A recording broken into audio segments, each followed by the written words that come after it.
Now you can unmute yourself.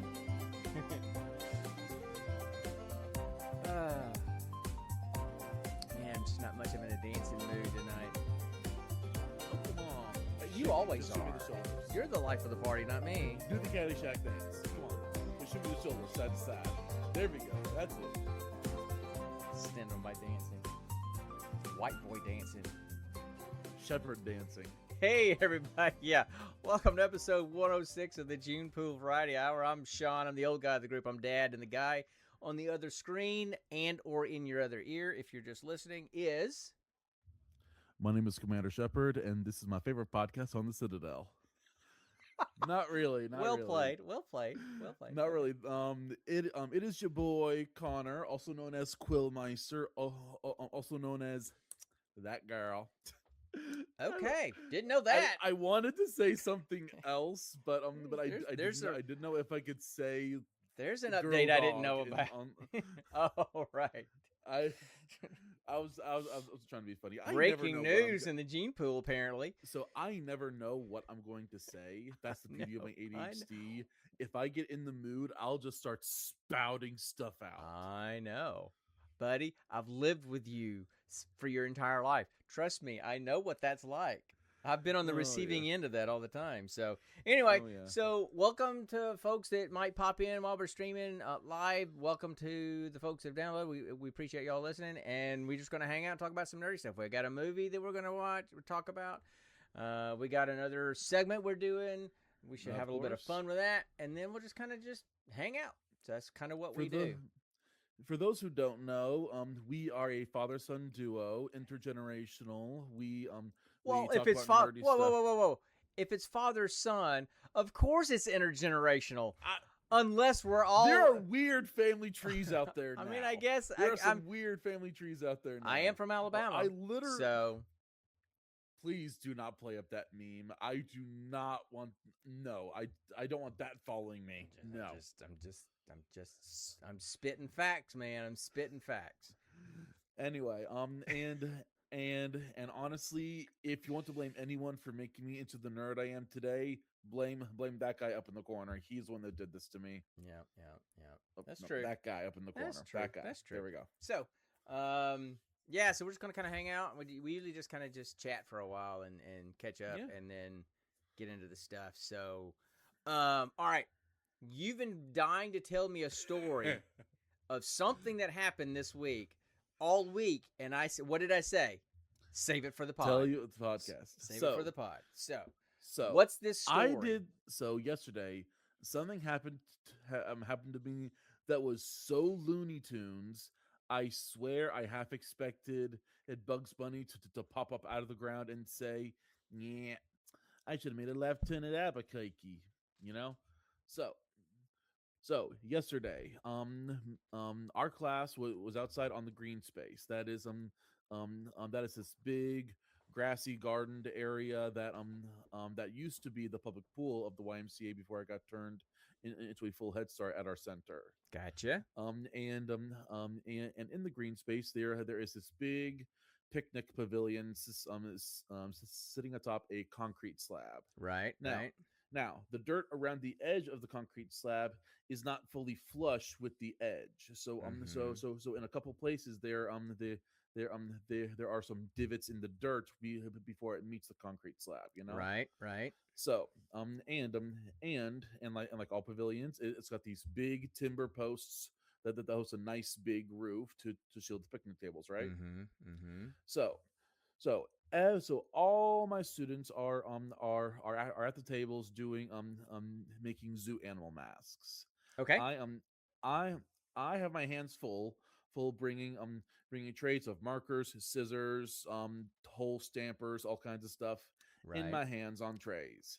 I'm walking to the pavilion, walking through the grass. Just before I get to the concrete slab, my foot dips down into one of those divots. I fall forward and I bonk the center of my forehead square in the middle of one of those full solid timber posts. Okay. My head full on bounces and I'm seeing colors for at least 3 minutes. Just okay. You probably got a concussion. No, didn't have a concussion. We went through all the signs. I'm totally safe. Okay. Safe, but no, I everyone just paused, looked at me, and I'm just like, I'm okay. And then everyone just laughs. My manager, who after we confirmed I was okay, my my manager came up laughing and said, "Mr. Connor, it looked like your head bounced on your body." What's that movie? I think it's an anime movie. Something happens to somebody, and they go, "I'm okay," and then something else happens to him, and they get killed or something. Was that Emperor's New Groove? With that old man that was in Emperor's New Groove? Seems like there was. Anyway, I can't. I figured you'd remember. Wait. No, wait. He was like, "I'm okay." That something happens. Less okay. Oh, right. I believe that was either Prince of Egypt or Joseph King of Dreams. Those were a little bit too serious for a line like that, I think. Maybe. No, Road to El Dorado. That's what it was. Maybe that That's what it like it. Yeah. So anyway, all right. So Looney Tunes moment for you. That's cool. Exactly. Yeah. Okay. Oh man. Even after I sat down and everyone was so worried about me, I was just laughing about it because I knew if anybody had been filming that, it would have gone viral. And that's one of the advantages for extroverts. And you're very extroverted, right? Mom Really? is very, yeah. I think you're very extroverted. I think you're very people, like to be around people, really easily engage with strangers. I mean, dude, you talk to anybody, like at Dragon Con, you strike up a conversation with anybody, right? Fair. And Well, granted, it's a little bit easier for both of us to do that at Dragon Con because we're kind of in our element talking about our nerdy stuff, right? But extroverts, when something happens to them, they can kind of laugh it off and kind of play it up with everybody else, right? Introverts like me who don't want attention drawn to themselves, something like that is extremely difficult because even though it's funny, we're embarrassed and we want to just crawl under a rock. And the more people laugh about it, good-naturedly, the more we react negatively to it. It's just the way it is. So that's one of the things that I am jealous about with you and like your mom because you're so extroverted and outgoing. And same thing with your brother Luke. Me and Mitch, something like that. Attention gets drawn to us, we kind of get just mad. So anyway, I'm glad you had a good time. I'm glad you had fun with it and were able to laugh it off and all that. That was really cool. But God, I'm trying to remember if I've ever had anything stupid like that happen. I'm sure I have, but sometimes it was things that I did stupidly on purpose, that ended up having a negative outcome. Like that time I played dodgeball with rocks, and I was in the middle. So that was my first ER visit. How about the time the neighborhood kids convinced me to play pinecone tag? Yeah, that was a little gullible. Yeah. I had pinecone spurs in my belly for weeks. So I didn't have any funny stories this week. I didn't have any funny stories like that this week. I'm trying to think. I don't have those kind of days. Yes. Oh, how about we talk about the trip we took? Yeah, I was going to talk about that. I was just saying that didn't have anything at work or in my life, but yeah, last weekend, of course, that was our off weekend on the podcast. Connor and his brother and my other son Mitch and we took off to Cleveland last Friday and spent the night, and then we went to Rock and Roll Hall of Fame Museum for like 4 hours, and so it was really cool. I'm not a huge museum guy. I'm kind of those that's like, okay, I'm going and I'm looking and I'm seeing a painting and I'm like, that's pretty, but I don't know enough about it to be able to dig in and go, oh, well, look at that and that and that, so I just see pictures. So museums just don't do a lot for me. So, but Mitch really wanted to go because he's a big Elvis fan. He's a big Beatles fan and this kind of stuff. And he had just got done reading a book on Rock and Roll Hall history. And of course, you had the day off too, so we made it a guys trip, and it was really good. I really enjoyed it way more than I thought it would. I thought, you know what? There's no way that we're going to spend here more than an hour, and we were there for 4. we were there for 4. I had to add money to our parking because of it. So, yeah, I mean, a lot of good displays. The main one that we went, I guess, for the summer or the season or whatever, was the Saturday Night Live. That's the first thing you see when you walk in, and it's this huge thing about all the musical guests through the history of Saturday Night Live, and had costumes, and some of the outfits that some of the artists wore during their parts of the show. There was the more cowbell Will Ferrell costume. There was the Dick in the Box costumes. Okay, but you see, it sounds good, but we need more cowbell. We need more of it. It was a good effort. It was a good effort at Christopher Walken, but there was a little bit of Hulk Hogan in there. Really? Yeah. When you first started, it was sounded like, where's he going? Oh, he's going Christopher Walken. Okay, now I can hear it now. But it was almost like Hulk Hogan doing a Christopher Walken impersonation. Anyway, so that was good. It's a Blue Oyster Cult that sings that song, right? I'm trying to remember the song that's in the skit. All our times have come. I don't remember. Seasons don't fear the Reaper. Yes, don't fear the Reaper. Yeah, that's definitely Blue Oyster Cult. But then there was. Go ahead. No, that's okay. Oh, there was a big Elvis one. There was one section that one entire wall was the Beatles, and the other entire wall was the Stones, and so you went right through there.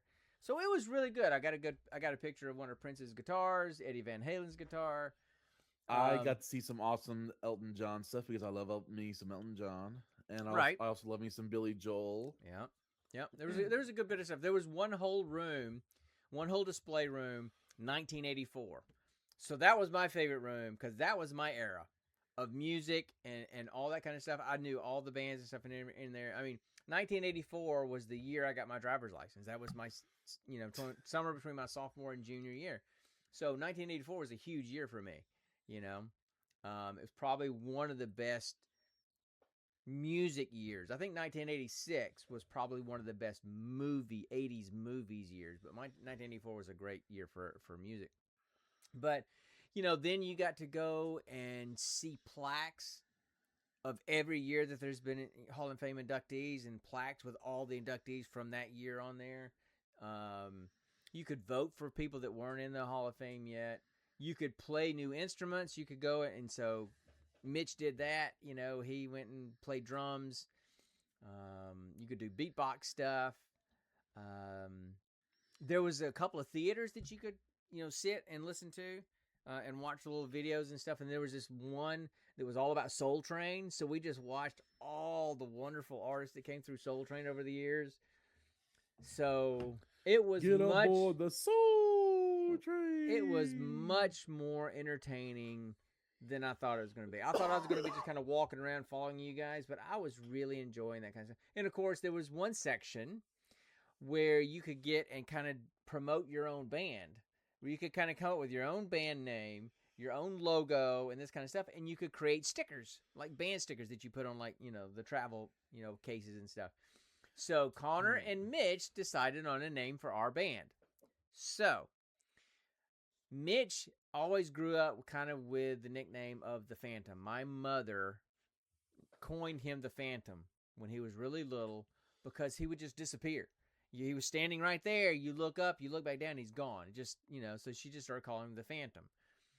And Connor and I mean, good grief. I mean, we have a chicken for our mascot for the podcast because we chase chickens so much because of our ADHD. We're just always chasing chickens. So Mitch and Connor came up with Phantom and the Chicken Chasers. So apparently that's the name of our band. That Phantom and the Chicken because Chasers. It makes no sense. Well, that's true. So if you want stickers, we can probably get you some made. We should add that to our list. We got our Gene Pool stickers. We should add some Phantom and the Chicken Chaser stickers. But anyway, so it was a really good time. Really enjoyed it. We went out the night before, Friday night, to like a board game kind of place where you could like hang out and like you could play games all night and drink and Tabletop eat. cafe, I think. Yeah. And I had a wonderful drink. I should put up a should put up a link of the drink. Oh yeah, I should put up a link with all the ingredients for the drink. But it's definitely a sipper. And I did, but it was really, really good. So I had a mudslide. Mm-hmm. Because it was like kind of like alcoholic chocolate milk in a way. Yep. But little Kahlua. Well, that was the closest. That was the closest of the mixed drinks. That was the closest one that I thought you would actually drink. I know. There was no way you're going to drink mine with rye whiskey and bourbon and what was the other alcohol in there? I think it was rum.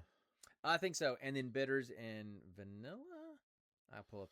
What the is picture. bitters exactly? It's just some kind of mixer. I honestly don't know, because usually whenever I've had something that has bitters in it, it's got all the kind of things in it, so I don't know exactly what it is. So let's see. What was it? What was the ingredients on that thing? It was called the fancy one. Yeah. Let's see. It was rye. It was Elijah Craig rye, Woodford Reserve bourbon, Bacardi spice rum, vanilla, and bitters.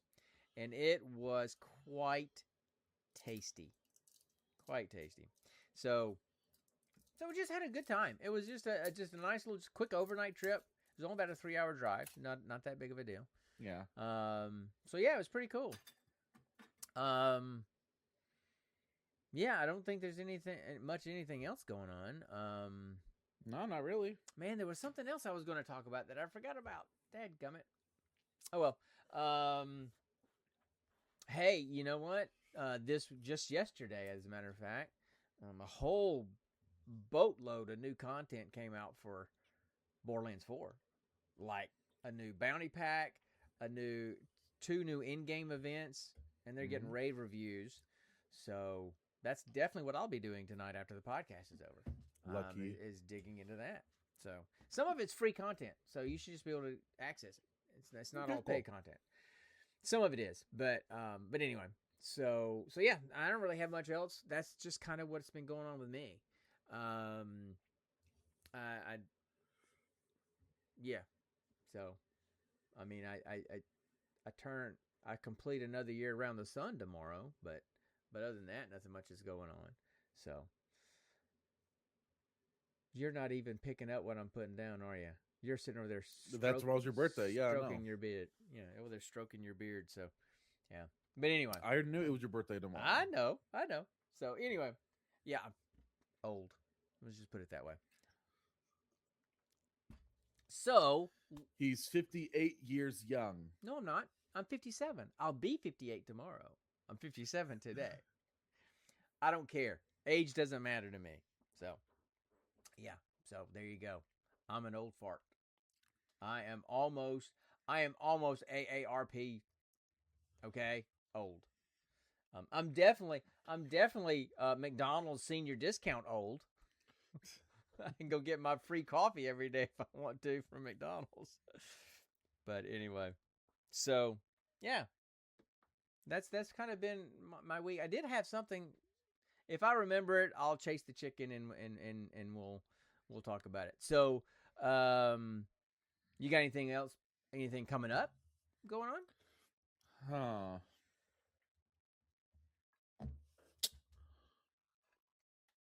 No, not really. Wow. Okay. Well, then why don't we just jump in and do some stuff?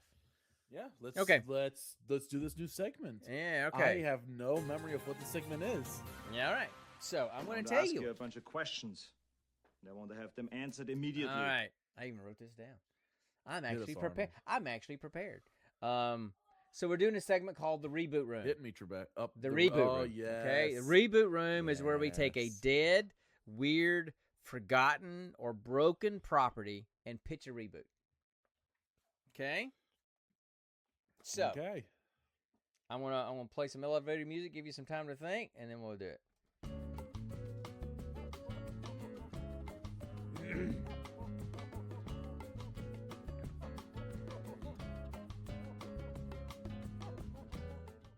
Now, I will say, I fully expect us to have a slump at some point because last episode's movie that you came up with was pretty stinking fantastic, and the speed dating with the supervillain and the old teacher lady that we did the episode before that was even better. So, I'm not saying standards are high at this point, but go. So what you got? Right. I got an idea to something too. So, but you go ahead. I have several. I'm sure. Pick one. Pick the best one first. Okay. Oh, the best one. Oh no, oof. because in my head, all the ones I have listed are the best ones for each genre that I had created in my own head. Oh, okay. So I'm okay. Best one. And I'm kind of going off script a little bit from the instructions, but with my idea. But okay. So there was this show. It was in the I think 80s and 90s. Okay. It was a show about this Martian family that ended up living on the planet Earth to try and blend in, almost like a TV version of Coneheads. Third Rock from the Sun. That's it. Yes. Yep. I would love to see a modern day reboot of that. Okay, so who would you cast? Okay, because it was John Lithgow. Alan Tudyk as the dad, obviously. Okay, so John Lithgow was the dad character. Gordon Levitt. Joseph Gordon-Levitt was the little kid, and he was a kid then. That was the first thing I'd ever seen him do, and now look at him. And I've actually never seen him in anything. I've never seen a single Joseph Gordon-Levitt picture. He's been in some good stuff. So he was in one of the Batman movies. I've never seen a Batman movie, Dad. Wow. Okay, turn in the card. Come on. What? Hand it over.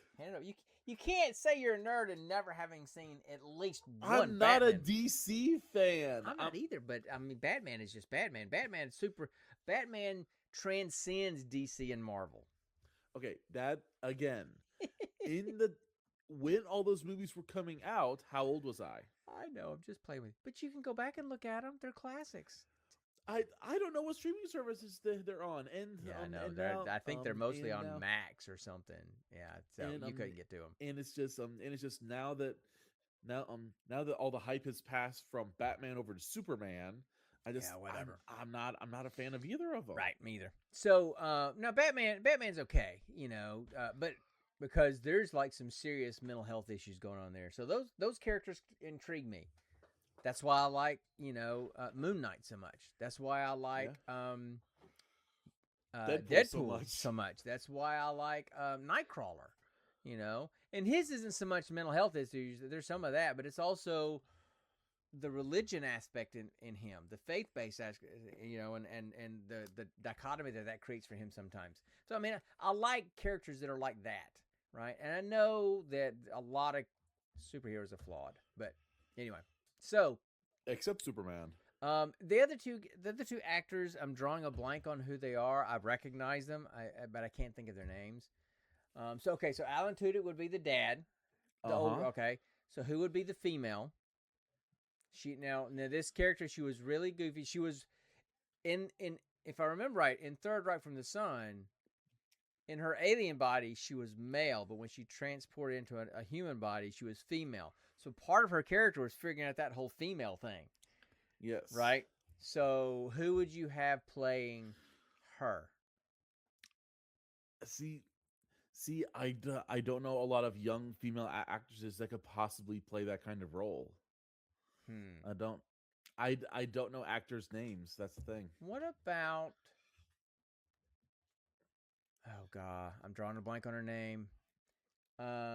She played Andy's girlfriend / wife in Parks and Rec. I'm just drawing a blank on the actress's name. I know who you're talking about. Yeah. Oh God, why am I drawing a blank on her name? Anyway, that's a possibility, maybe. Aubrey something. I Aubrey, think. yeah. Aubrey Plaza, I think. Yes, that's it. Anyway, so is that right? Anyway, Jenny Ortega. the only problem with the two is no, because she's too young for that role, for that specific act, for that role in the show. But then again, I think that character, Aubrey Plaza, I think she's a little bit too dark, not goofy enough. So yeah, I know you have to think about that. You're usually good with that. This so. this is the same. This is the same Aubrey Plaza that played that hilarious role in Scott Pilgrim versus the World, right? You know what, buddy? I watched that movie so long ago. I don't remember much about it. I wasn't a huge fan of it when I saw it the first time because I don't think I got what it was trying to do. And so I spent most of my time trying to figure out what's going on here, then enjoying the movie. So I don't remember much about it. Let's see who else. Who else could be really goofy in that role? I think. Okay, so then who would play Joseph Gordon-Levitt's character, the younger actor? Who would that be? They would need to do a fresh casting to get someone in that age range because I can't think of a single actor nowadays in today's young preteen acting pool who could possibly play that. I really like Gaten Matazzaro. I think that's how you pronounce his name. No idea who that is. Dusty from Stranger Things. I like him. I think don't he could, know actor names. No, I know. I think he could pull that because he was probably the most intelligent / figured everything out of all of them, right? Oh yeah, dude was a straight up genius. And then the weird uncle. Who would play the weird uncle guy? Chris Pratt. No, I don't think so. I don't think he can pull off the goofy. What's the guy's name that plays Ron Swanson? Nick Orson, I think. Nick Offerman. Offerman, yes. No, he's too old, and if anything, he would. Okay, maybe he plays the dad, and Alan Tudyk plays the weird uncle. Yes, that makes much more sense. That makes much more sense. That makes much more sense. Okay, all right. So, the idea that I came up with, is not really because it's like dead old franchise, weird franchise, this kind of thing. No, this is a major popular franchise. Okay, with a new twist. Okay. I would kind of like to do a remake of the John Wick trilogy or the John Wick movies. Okay. With Keanu Reeves as John Wick. Okay. But every other character are Muppets. Every other character are Muppets. So he's doing 2 to the chest, 1 to the head, to Kermit, to whoever. Yes. Okay. Would it be red string, confetti, or dyed cotton fluff? No, I think it should be like confetti comes flying out of their heads. Yeah, I think that. Yeah, so I think every character in the movie they're Muppets except for John Wick. We know Keanu Reeves is down with playing something totally goofy. Yeah, that's one of his favorite, one of his best franchises, Bill and Ted's. It was completely goofy. Have you also by chance seen the role he plays in one of the recent SpongeBob movies? No. He's a sage who's made of sage that rolls around on sage. Cool. I'm guessing his name is Sage. Yes. No, he plays that Evel Knievel type character in, what was it, Toy Story 4? Yep. I think, right? Duke Kaboom. Duke Kaboom. Yeah, there you go. Who's the Canuck with all the luck? So think about it. So yeah, right. So think about it. This guy, instead of it being a John Wick, reboot of John Wick, it could be a new franchise of Muppet movies where the Muppets redo all these franchises. So the Muppets could do all kinds of other franchises. So what are some other franchises that would be really cool to do that with? Aliens, the Alien franchise. They could bring Alf in. They Alf could bring could be the Alf in as a alien. special guest star. Alf could be the alien. Alf could be the alien. There you go. What else? What are some other good ones? And when and you know when the alien opens up its mouth and it's got a smaller mouth. Yeah. Instead, instead it would just be one of his bigger noses just coming out. Or a second nose. Or it's just it wasn't out because I didn't watch that show. I thought it was the stupidest show ever.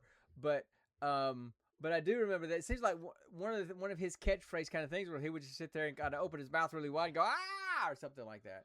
So maybe that's his thing. Anyway, yeah. So like Muppets doing remakes of like Avengers. Okay, who would be the Muppet Iron Man? Kermit. Okay, who would be the Muppet Thor? Grover. No. The Gonzo. That's what I was thinking. Okay. Of. Gonzo. Yeah. So that's Thor. So that's Iron Man. Who would be Captain America? Oh, the Eagle. The Eagle character. I can't remember his name. Bear. No. It's got to be the Eagle. I mean, he's an eagle. He's the American Eagle. So it had to be. Okay. He'd have to be Captain America. Fozzie could be. Could he be Hulk? Miss Piggy's Hulk. Let's be honest. No, Miss Piggy would be Black Widow, obviously. No, obviously. Logistically. No. Logistically, she would want to be cat. It'd be the whole thing in the movie. Look, she's she's really. No. I have to be Black Widow. Look at this preciously plump figure. I have to be Black Widow. Listen, no, girl, you're the Hulk. No, she would have to. She would have to be Black Widow. What other really major cast female Muppets are there besides her? None. It'd have to be her. She'd have to be Black Widow. That'd be the joke. That'd be the joke. She'd have to be Black Widow. So we could all right. So what's the name of the prawn guy? Oh yeah. That speaks very. He's really Pepe. I think Pepe. I feel like Pepe would be a good Hawkeye.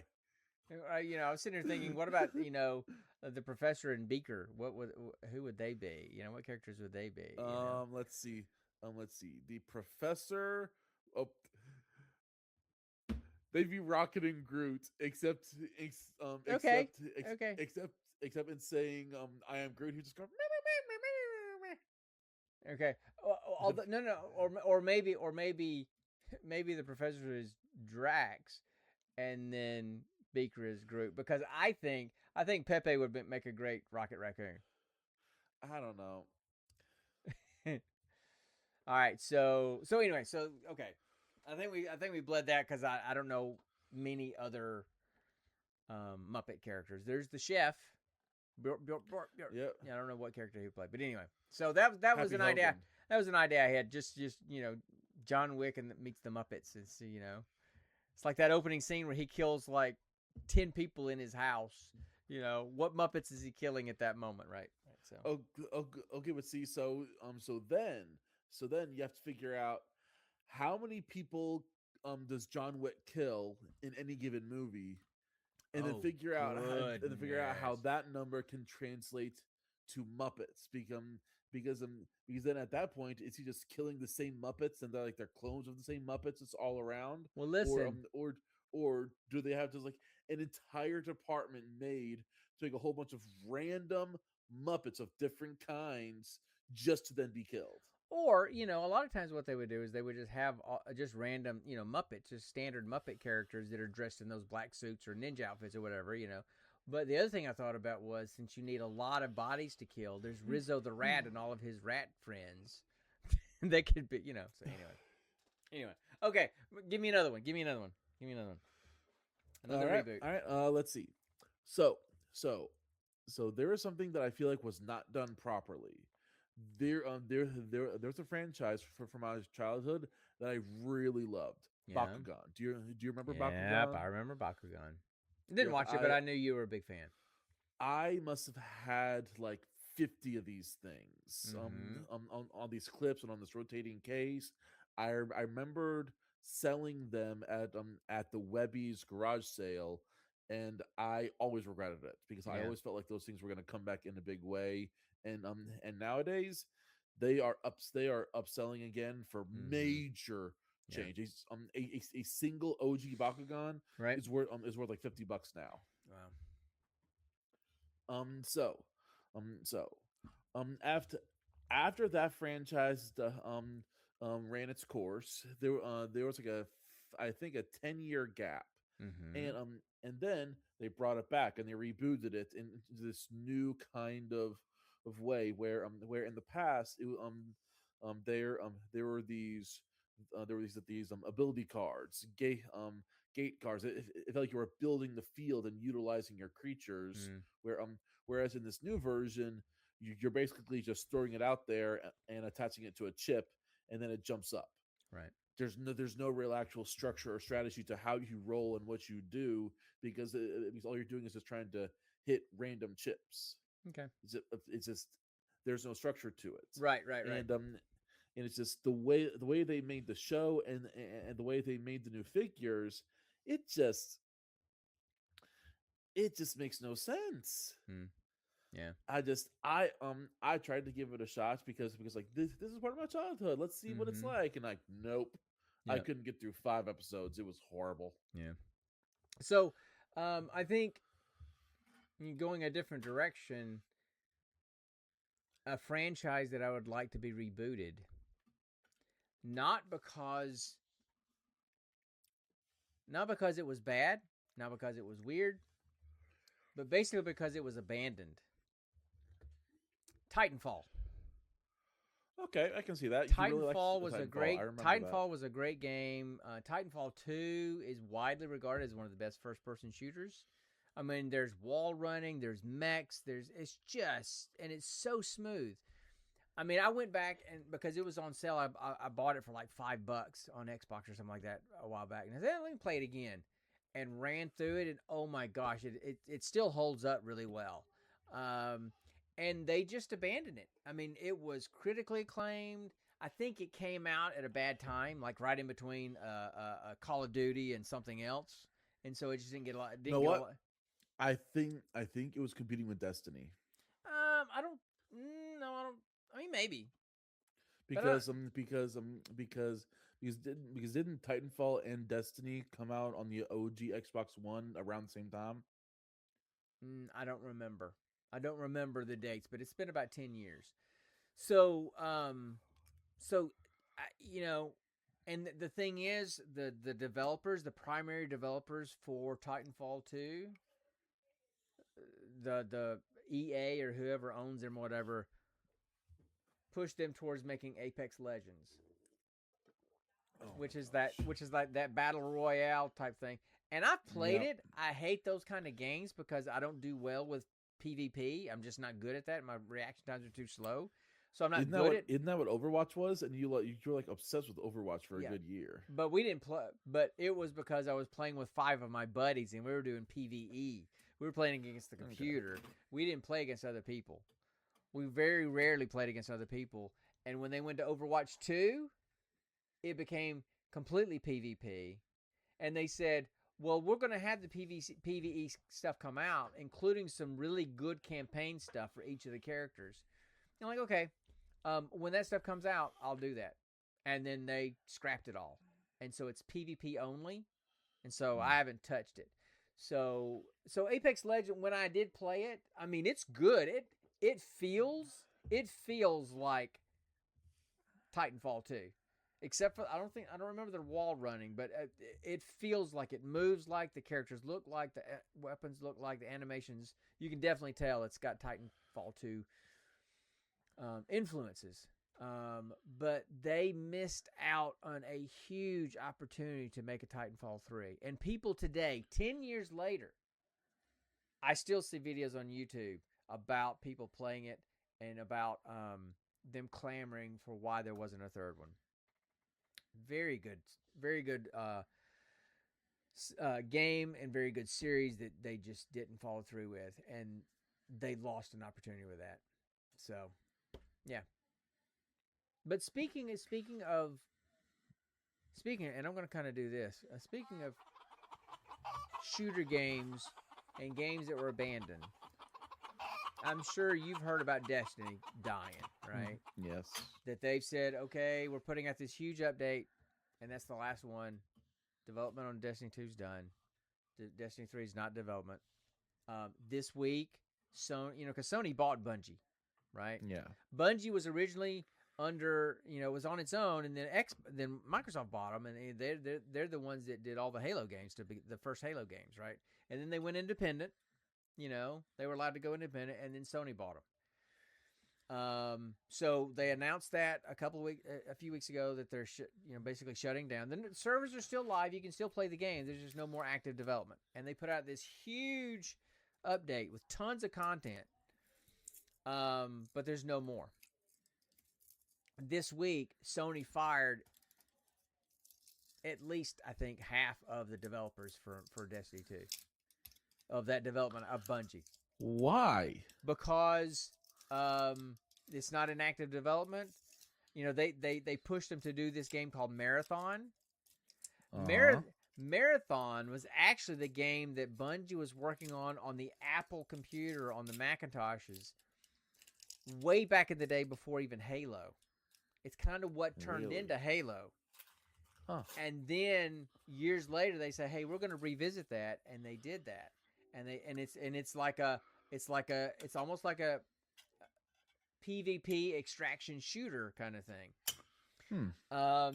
So it's all PvP.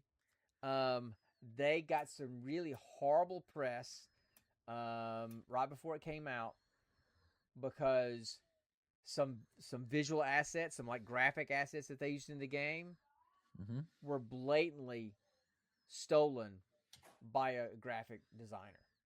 And he had receipts, and he or she had receipts and showed their work and showed the work that was in Marathon, and it clearly showed that Bungie had basically stolen their stuff. And so they got bad press for that. It's doing horribly, but their development Sony's pushing their development in that direction, and so they don't have enough work for all that staff. So they fired literally about half of Bungie this week. And I played that game a lot, and I loved that game. I have two friends. Which game? You talked about a lot of games. I did. Destiny 2. I love that game. But I played it a lot. But I have two friends, Mitch and Brandon, and they're the co-hosts of the Divided by Werewolves podcast. If you guys are interested, check them out. If you like horror movies, go listen to those guys. They're a fun listen. They talk about all kinds of horror movies and video game stuff. But anyway, they love.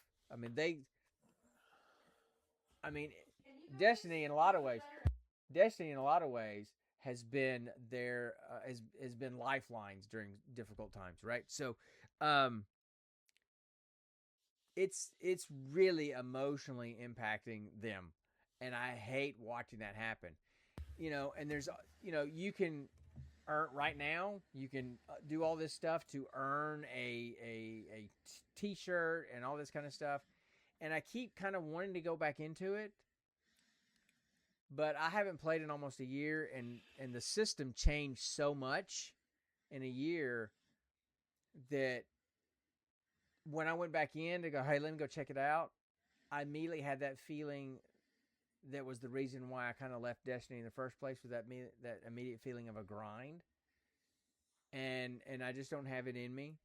And so I'm going to just not, I think I've decided, and I've kind of gotten okay with it, I'm just not going to play that stuff. I'm not going to try to make it through to get that, to earn the t-shirt kind of thing, because I don't want to ruin my memories about that game.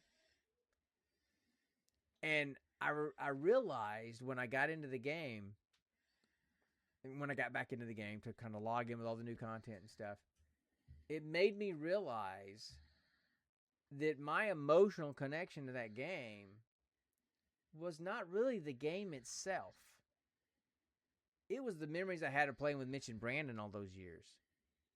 And just playing on Friday nights with them and doing dungeons and doing all kinds of stuff with them, and just not being able to get a word in edgewise because I'm laughing so hard at the two of them, rapping and cracking jokes, and just, I mean, they're very different from me. They like way different kind of music than I do. So they're rapping stuff that I've never heard before, and they're just going off, and I'm just dying laughing. And so my memories are more about playing with them than the game itself. Because when I would play by myself, it just felt like a grind to keep up with people, right? And so I don't want to tarnish those memories by getting in and just trying to grind here at the end to earn a T-shirt. So I'm kind of enjoying living vicariously through their stories that when they're talking about it. But it's just a shame how a game that has been around for 10 years or however long Destiny 2's been around, and the lives that it's touched, and seeing the impact that it's had in the lives of people that I know, that I care for, and seeing how they're having to grieve over this loss, man, it makes me angry. Just makes me angry. It just the video gaming world and the game development world and how toxic it can be and how cutthroat it can be, and I just hate that. So, and you can mute your mic while you're chewing on those crackers if you want to. Just say it. Sorry. So anyway, so yeah, I just had to digress about that. I know that was a really long-tailed chicken, but man, there needs to be some time. There needs to be a time for that. That was not just a chicken. That was the chicken that Cade 6 saved when going back to the Citadel. That's how you bring it around full circle with this game. There you go. Cade and the chicken. And perfect segue. And perfect crazy segue. thing is, crazy thing is, friends, that chicken voiced by Peter Dinklage. They brought back Dinklebot, but put him in Dinklehen. Is that true? I don't think No, that's true. I'm just playing around. Okay. Because the way you said that, I almost said another word that I thought would have been really funny. Anyway, but I can't say it on here. Yeah, because this is a family show. So anyway, okay, we say that, but is it really? We kind of toyed with that reboot room a little bit. We came up with some ideas, some interesting ideas, but we've been going at this for a while. So how about we talk about this movie? I mean, yeah, sure, let's do it. I think we're definitely gonna have some discussion about this movie because you and I have very different opinions about this movie. So it is now time for the next segment of Roll for Credits. There you go.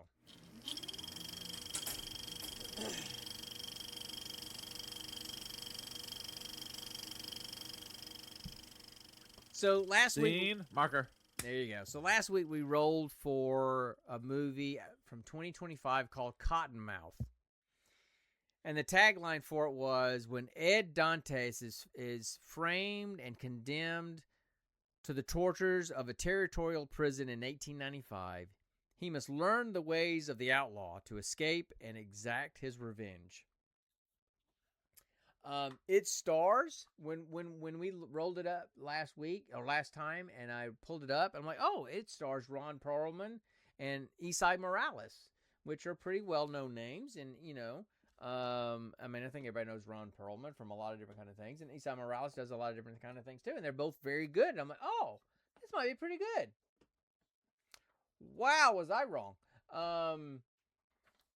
And it turns out that those two, and listen, on IMDb, those are the first two names on the list of the actors. It's like, hey, it's starring these two. They may have both been in the movie for a total of 10 minutes between their short scenes. Maybe 10 minutes those two were in this movie. Now, not 10 minutes, 10 minutes for Esai Morales, 10 minutes for Ron Perlman separately. Yeah, towards the beginning. That was it. So it's like they had enough money to hire two decent names to put them at the top billing, and they were in the movie. It's like, hey, I need a check, man. I got bills to pay. Let me do this. So the premise is this man, Ed, starts at the beginning of the movie. He's at his wedding. He's getting married. And his best friend is there as his best man. And during the ceremony, some bounty hunters come in accuse him of being some guy named Billy Gatlin, and take him off, saying that he's wanted for all different kinds of things. And they take him off and give him to Ron Perlman's character in some kind of weird prison. And then that's where he meets Isai Morales. And then it's all about trying to get out of that prison and getting back to his fiance and exacting revenge on whoever did these kind of things. Okay? So that's basically the premise. It's a revenge movie.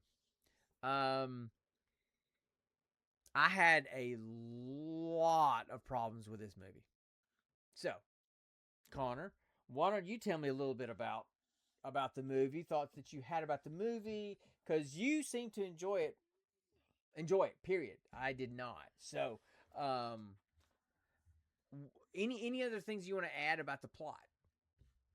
So this whole thing is so this whole thing is basically about the real person the bounty hunter was going after. That guy paid the bounty hunter to essentially, okay, look, let me go free. I'll give you this other guy that I know. Let him take the fall, and you and I can go in business together. Right.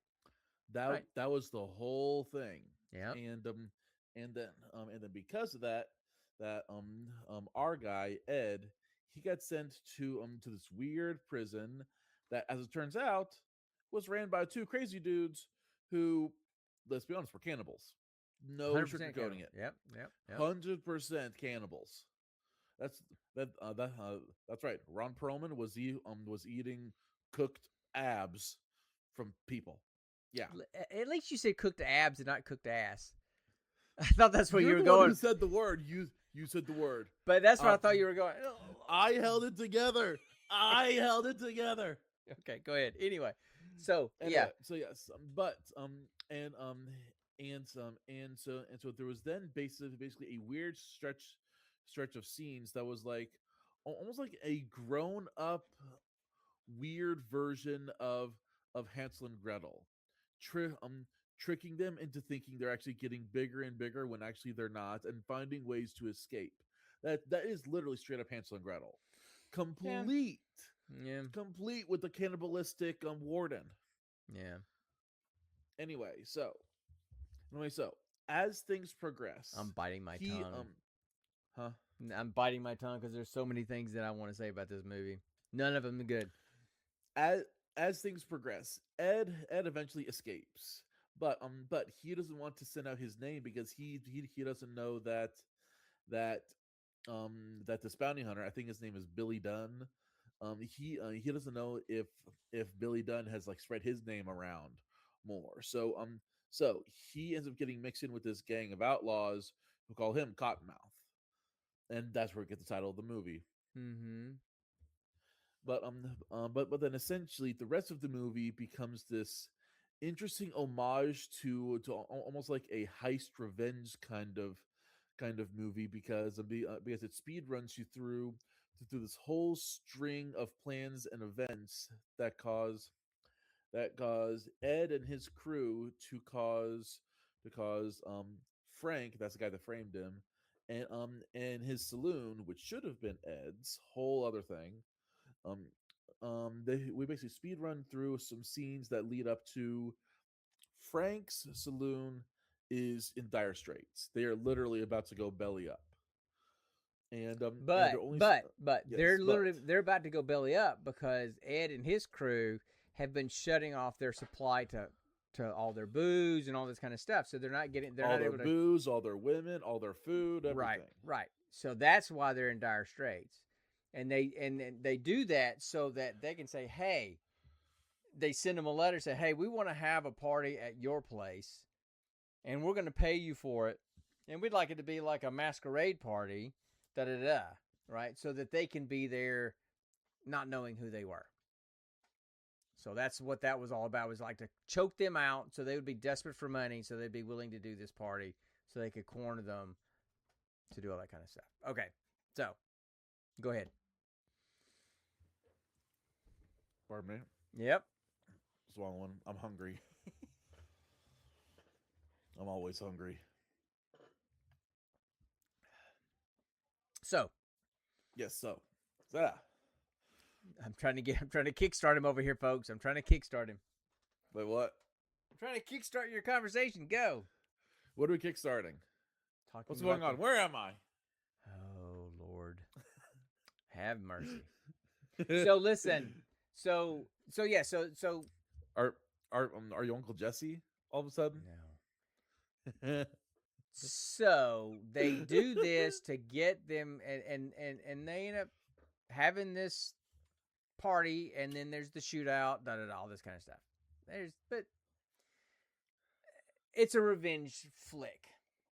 Okay? It is. Ultimately, that's all it is a revenge flick. And there are some really good revenge flicks out there. It's John Wick in the West. No. Not even close. I mean, it's revenge in terms of, yes, he wants to get revenge on people, but that's about as close as it gets to John Wick. He does kill a lot of people. I could not find one single redeeming quality of this movie. So much so, I almost stopped watching it just because I couldn't make myself sit through the last 30 years. I was okay, when is this going to be over so I can say I've watched this movie? I almost just said to heck with it. I'm done, and I'll just talk about what I know and say I stopped watching it. It was so bad. But I pressed through, and I watched the whole thing. And I will outline all the things that I did not like about this movie. But I guess maybe we should start. You want me to start with the stuff that I didn't like, or you want to start with the stuff that you liked? Because you said I found it enjoyable. I don't know how to describe it. I liked the story and I liked the acting. I enjoyed it. Okay, so the plot in itself of Ed, basically a good guy, being framed by a bad guy to take the rap, and so the bad guy can kind of take over everything, and him fighting his way out of a prison and then getting revenge. The basic plot idea, although it's been done to death, I mean, it's a decent plot line. How it was executed, though, first of all, the acting was horrible throughout.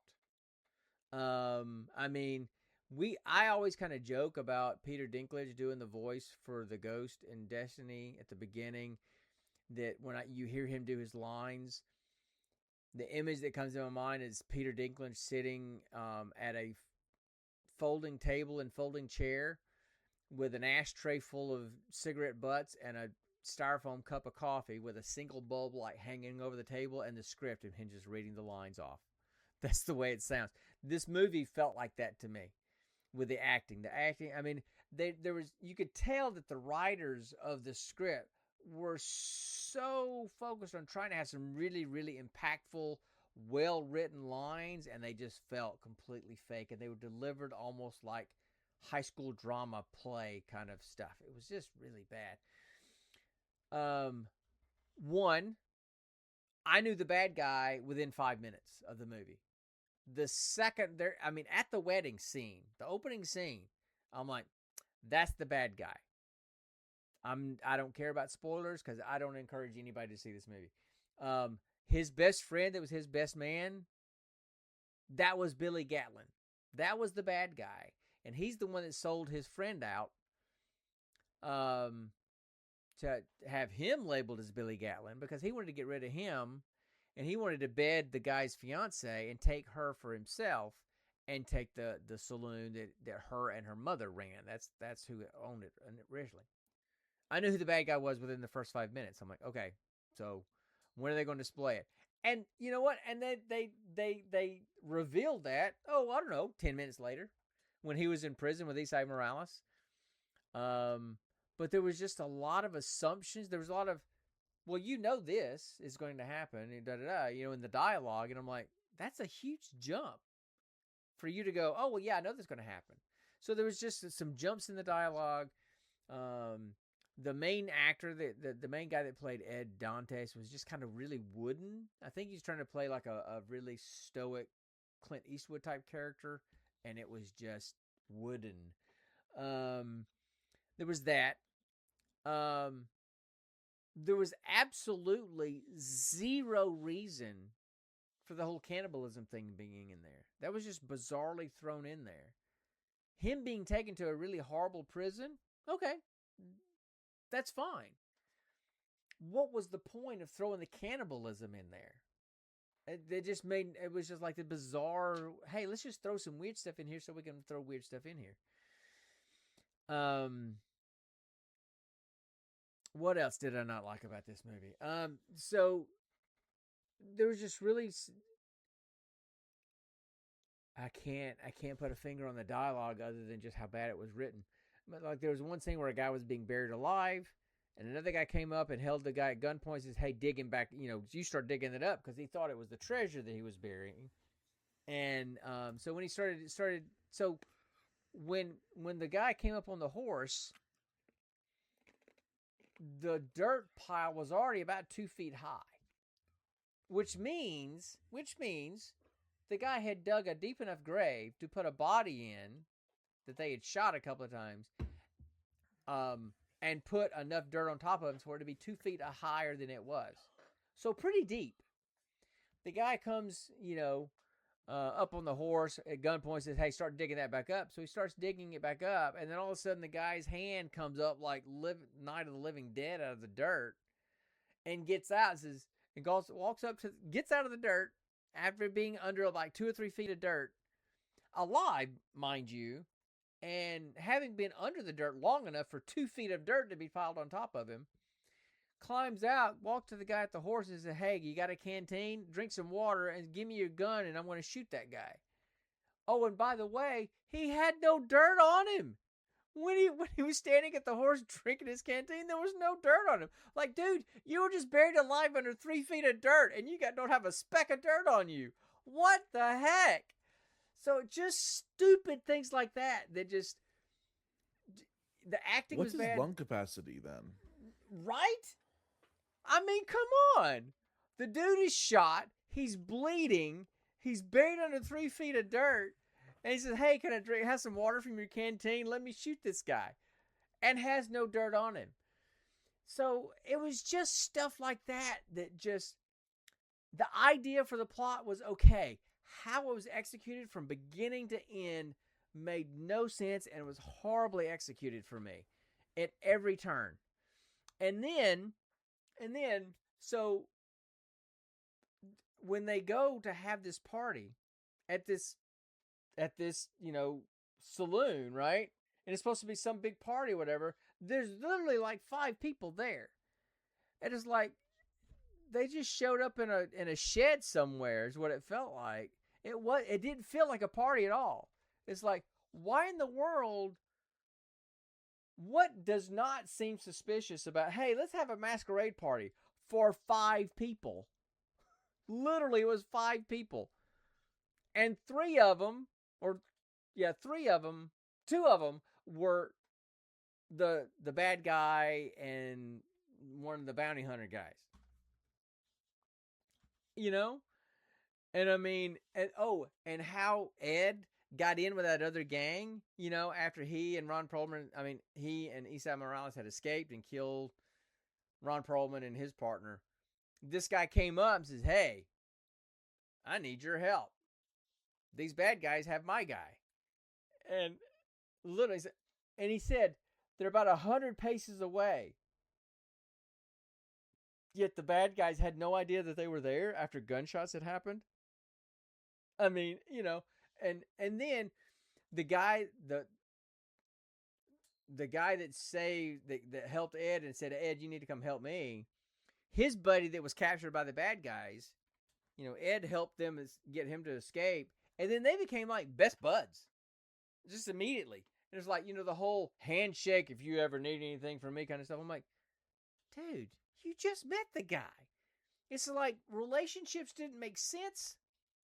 It's like people are acting like they've known each other for 20 years when they just met for about a day ago. It's just... That's how it works in the Old West. That's not how it works in the Old West. Folks don't trust nobody in the Old West. That's the whole thing. I was telling you, I'm Magnificent Seven. Okay. I mean, I see your I see your point, but some of those, right. And and Silverado, I agree, right? But even like in Silverado, there were some disparate people that became together, but there was a tie between them all in a way, right? Like Kevin Kline, he had an affinity. Not he wasn't in love with, but he just really liked the bartender, the short woman bartender. He just really had a love for her, like a motherly, sisterly kind of love for her.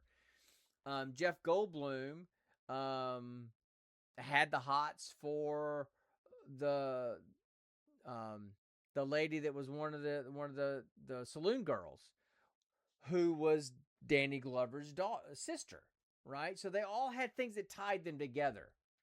These guys had nothing that tied them together, right? And so it was just, relationships were artificially immediately close.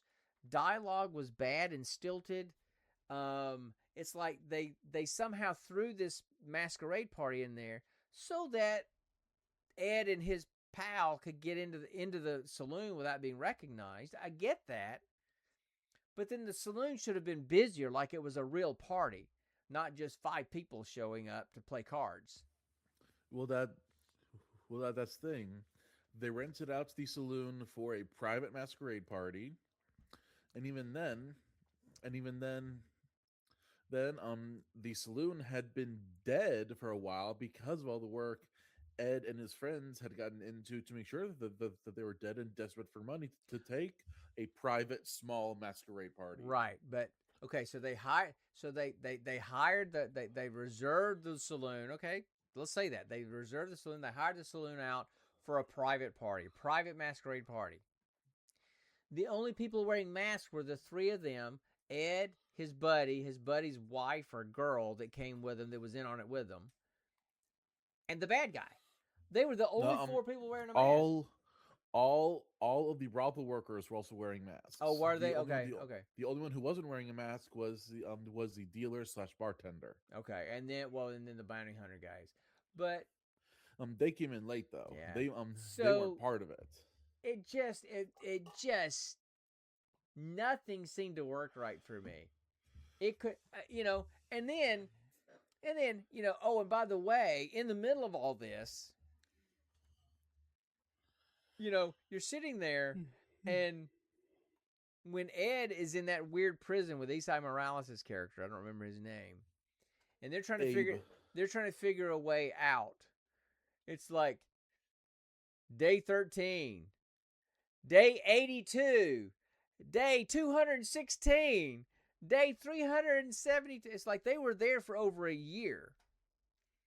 And it was just weird how just the time jumps, but in the meantime, the bad guy killed the mother of the fiance so that he could take over the bar, got her to marry him, got her pregnant. You assume she had a miscarriage because at one point she is kneeling down in her bedroom and she looks down and there's blood all there. So, but nothing is ever said about it. And in the next scene, she's not pregnant anymore. So you assume she had a miscarriage, but you don't know. Eventually she's shot through the belly, so she would have had a miscarriage anyway. So then that last thing, she shot, but it goes straight through her side, so she's going to be okay. And so Ed runs out. There's a huge shootout. Everybody's getting killed, right? The bad guy, Frank / Billy, takes off. Ed takes off after him. They get in a knife fight, and he kills the bad guy. And he comes back to the saloon. He talks to his friend, and he says she's going to be okay. So she's resting. She's up in the bedroom, and then she says this line of, "I love you, but I don't love who you've become." And so that's pretty much saying, hey, I don't like who you are anymore. I don't want to be with you anymore. Even though he just spent a year fighting to get out of prison to get back to her and killed the guy that was basically sexually assaulting her, as her husband for a year, got her pregnant, all this kind of stuff, and was sleeping with other women in front of her. you know, he just went through all that, and she's like, yeah, I don't like what you've turned into. And so he's like, okay. He didn't say that. He just kind of holds her hand, then he walks out. And then she kind of, and I don't know if it's the next day or whenever it was, she kind of wakes up and she kind of struggles to get out of bed in pain. She walks down the stairs and walks through the saloon and walks out the front door and goes, Ed? Ed? Looking for Ed. And of course, then there's the closing scene of Ed in some pasture riding his horse out going, well, I may have lost something, but at least I can continue riding or whatever it was. Some stupid Well, Western. you see, Pilgrim. Right. If you don't love the man I become, then I'll just go be another man to be the man you want me to man be. So the thing is, how do you like my John Wayne? If she, you're John Wayne, all right. Listen. So, what did she think was going to happen? I'll show you my John Wayne. What did she think was going to happen? I love you, but I don't love who you've become. And then he leaves because he's trying to respect her wishes. And then she's like, where'd you go? I'm like, well, lady, you asked for it. I just couldn't stand any part of this movie. There was not one part of this movie I liked. We've watched some other movies. We've watched some other movies that have been bad, and they've just been kind of bad. But this one just kind of made me mad. It was just the way they went, the direction they went in so many things. You were mad it was so bad? I mean, we've had movies that we've watched that were a worse movie than this one. Just flat out worse, right? Where there was just nothing to even talk about because it was just bad. There's nothing to say, right? But this one was just, I got angry almost and frustrated and agitated sitting there watching it, trying to get through it because it seemed like every decision they made to me directorially and acting-wise and plot-wise was wrong.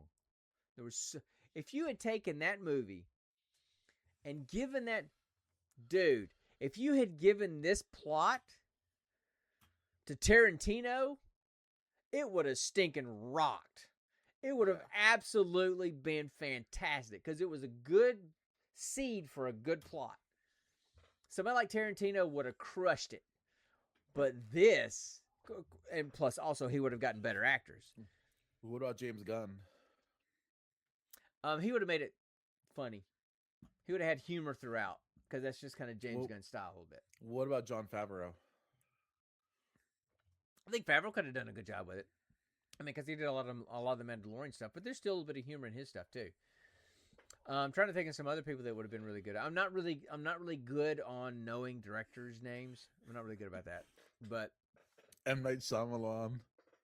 Oh, then there would have been aliens somewhere or some multi-dimensional crap. No.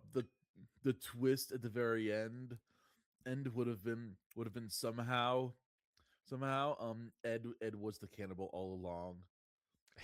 Right, whatever. So anyway, or that this whole thing was some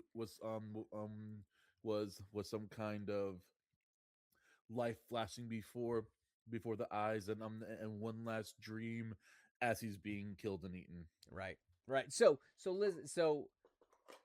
literally, the thought that kept me going through this whole movie, that got me to the end was, we watch these movies so you don't have to. Literally. Because listen, we've seen some really good ones that just came out of the blue that were just small that we didn't expect. Coherence, Vast of Night, Gora. There was, a couple of Korean movies that we've seen that have been really good. As a matter of fact, I hit some people too.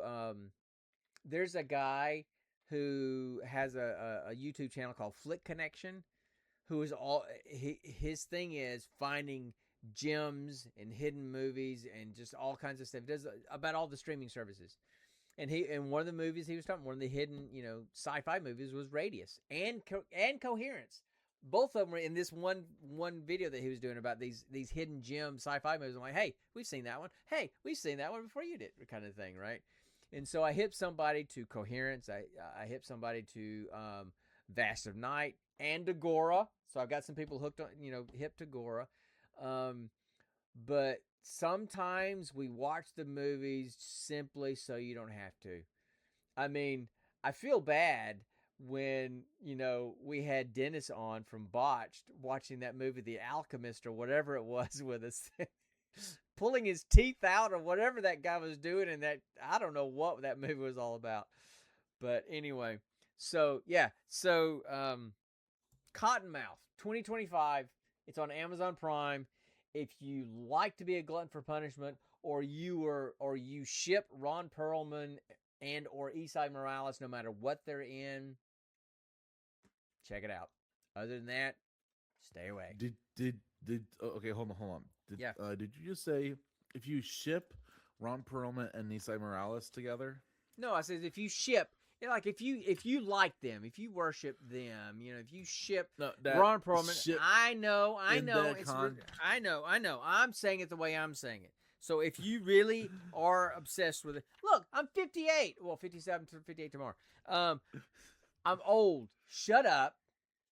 Let me use the words the way I want to. Get off my lawn. Okay? So anyway. I could say that about some of the words from your generation too. Oh, I full on completely agree with you. But you know what? But I'm Gen X, so I could care less what you say. So, I'm also your son, so you would actually care though. Yeah, well, whatever. So okay, I talked way too long about how much we've talked about this movie enough. We've been on live enough. Nobody's watched us. Nobody cares. Nobody loves us. Anyway. Listen, we stream on Friday nights. It's a tough night for people to come join in because Friday nights is when people do other things. So I get that. Anyway, listen, and our buddy from Australia that usually pops in, he's got the flu right now. So Yeah.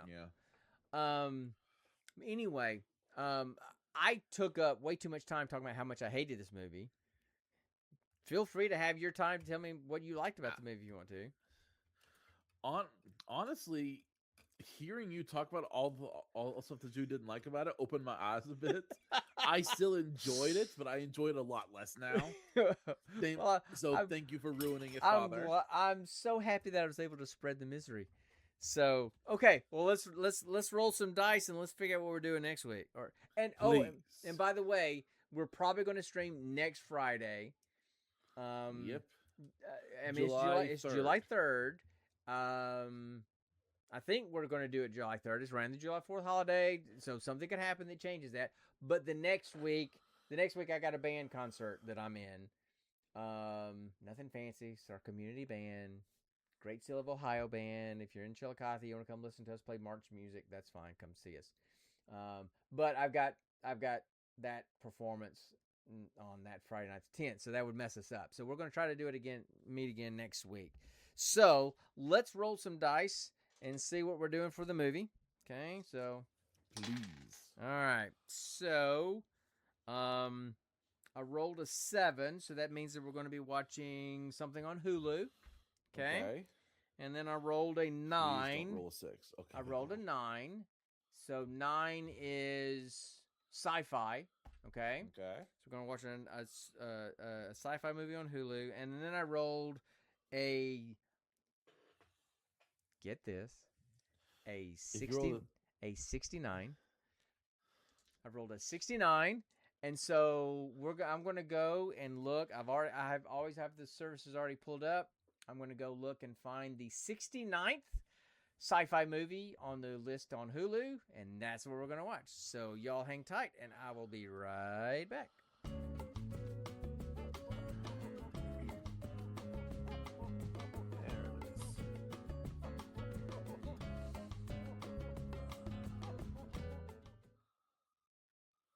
Okay, so it looks like we're going to watch a movie called Monster Hunter. And it stars Mila Jovovich, who Hold on.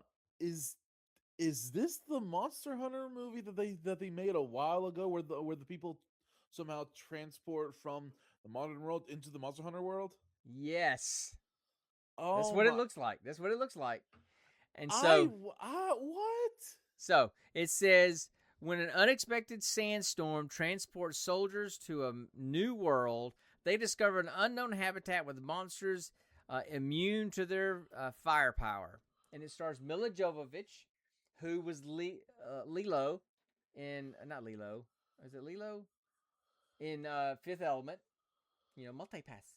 And then Yeah. she was also in that Resident Evil movie that we watched a few episodes ago. Oh yeah. Right. Her. So she Yeah. kind of likes doing these kind of B movie action movies. She kind of likes that, I think. See, that's the thing. Monster Hunter is such a great franchise. It shouldn't have been a B movie. It should have. Oh my god. Video game movie adaptations of video games generally suck. Generally speaking, they suck.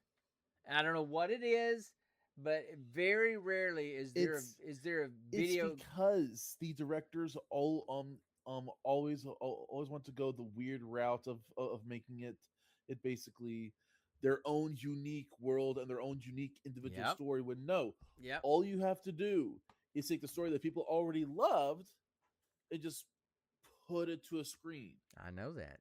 That's all they have to do. I get that. It's simple. The script is basically already written out for you. He's you have to take that script. Okay, and for people put just it to movie. For people just listening to the podcast and not seeing us on video, Connor's so animated in his frustration about this that he muted himself by accident. He hit his microphone and muted himself. So, I get it, right? If they would just, and the same thing can be said about movies, inspired from anime. Honestly, again, the script is already written for you. Just make a couple of minor tweaks to get it fit for maybe a single screening or a single picture. Just tweak it a little bit. But no, they have to. Oh my gosh, it angers me. Also, angers me. Also, for the people on the podcast just listening, Connor has his wand out right now. It looks like he's about to Expelliarmus something. He's waving that sucker around. He's pretty hot over there about this whole Expelliarmus is is the disarming spell. Whatever. I'm not a Harry Potter fan. If I wanted to blow something up, I would use Bombarda. That's literally the explosion spell. Whatever. Okay. Like I said, I'm not a Harry Potter guy. So anyway, all right. So that's our movie, Monster Hunter. That's what we're going to watch next time. And then now we need to roll for our segment next time, our random segment next time. Okay, so let me roll for that. Yep. And I rolled a 2, so that puts us with Patch Notes. Now, Patch Notes is kind of similar to Reboot Room, but Patch Notes is you're going to take something from nerd culture, and you're going to propose a patch to improve it. So something from nerd culture. It doesn't have to be a movie or a video game. It can be it's like, I'm going to take Dragon Con. I'm going to patch it. I'm going to change this about Dragon Con to make it better. Whatever, right? So we're going to find some things in nerd culture that need patching and fixing. According to the wisdom of the Gene Pool Variety Hour, which should tell you something right there. Oh, and I just lost the dragon dice. Where'd it go? Oh, no. In this dark room of mine. So, okay. So, that's it, guys. We have talked y'all to death. I am going to go play some Borderlands. I might do it here. I might stream some of it. If Connor's not going to play and us play together, then I'll probably just stream some here by myself later. I may go back to farming. Yeah, God. That stuff just does not do anything for me. So, good. Have fun. Have fun.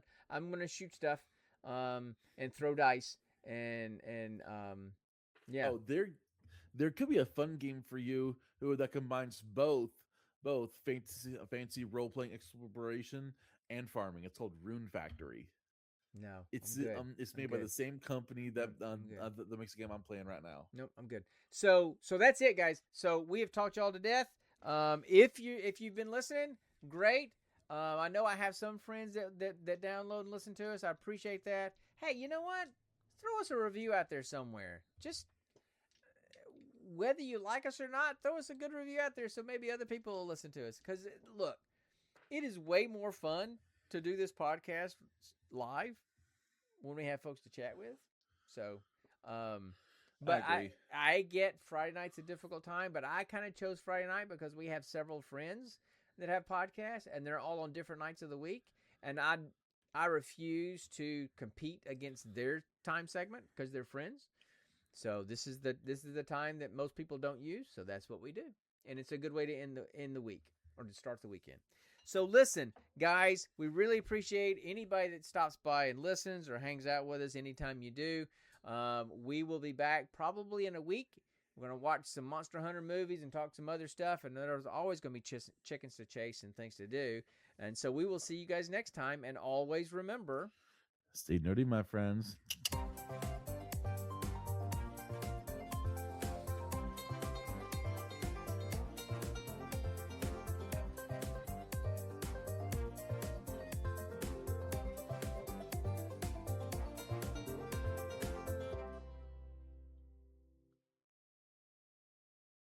You're still here? It's over. Go home.